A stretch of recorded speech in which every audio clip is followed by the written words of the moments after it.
بنور هدينا من مكة حبيبي نور سطاع المدينة من صلى صلاته وتحلى بصفاته يا بخت اللفت لو ماشي يشفع له في مماته محمد. السلام عليكم ورحمة الله وبركاته.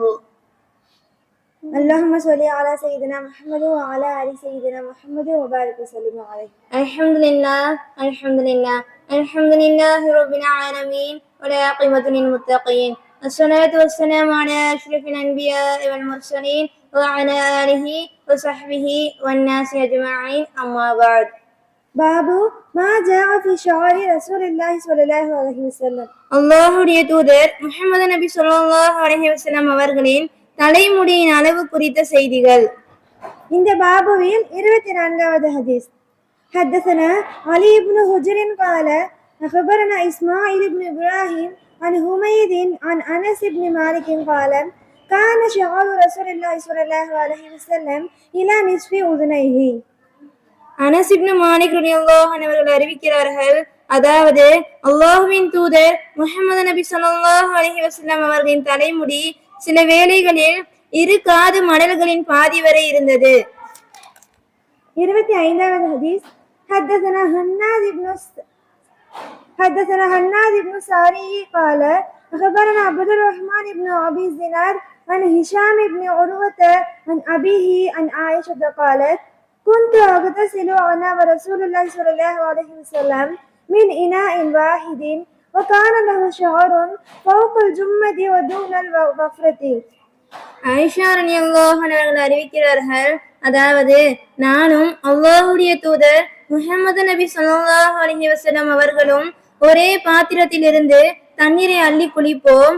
அவர்களின் தலைமுடி தோள்களுக்கு மேல் காதின் சோனைகளுக்கு கீழ் பிடரியின் நடுப்பகுதி வரை இருந்தது. 26வது ஹதீஸ்.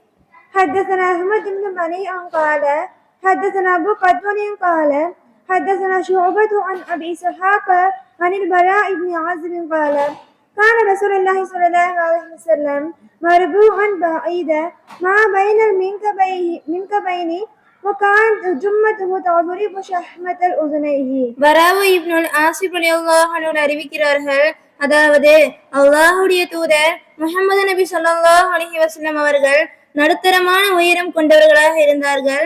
அவர்களின் தோள்களுக்கு மத்தியில் உள்ள பகுதி அகன்றதாக இருந்தது, அதாவது அகன்ற மார்புடையவர்களாக இருந்தார்கள். அவர்களின் தலைமுடி சில வேளைகளில் காதுகளின் சோனைகளை தொடும் அளவிற்கு இருந்தது. 27வது ஹதீஸ். حدثنا محمد بن بشار قال حدثنا وهب بن جرير بن حازم قال حدثنا أبي عن قتادة قال قلت الأنسي كيف كان شعر رسول الله صلى الله عليه وسلم قال لم يكن بالجعد ولا بالسبت كان يبلغ شعره شحمة أذنيه. கத்தாதா ரஹ்மத்துல்லாஹி அவர்கள் அறிவிக்கிறார்கள், அதாவது நான் அனஸ் ரலியல்லாஹு அன்ஹு அவர்களிடம் அல்லாஹ்வின் தூதர் முஹம்மது நபி ஸல்லல்லாஹு அலைஹி வஸல்லம் அவர்களின் தலைமுடி எவ்விதம் அமைந்திருந்தது என்று கேட்டேன். அதற்கு அவர்கள், அது முற்றிலும் சுருண்டதாகவோ படிந்ததாகவோ இருக்கவில்லை. அவர்களின் தலைமுடி அவர்களின் காதுகளின் சோனைகளை தொட்டு கொண்டிருந்தது என்று பதிலளித்தார்கள். வாஹிரு தஅவானா அல்ஹம்துலில்லாஹி ரப்பில் ஆலமீன். அஸ்ஸலாமு அலைக்கும் வரஹ்மத்துல்லாஹி வபரகாத்துஹு.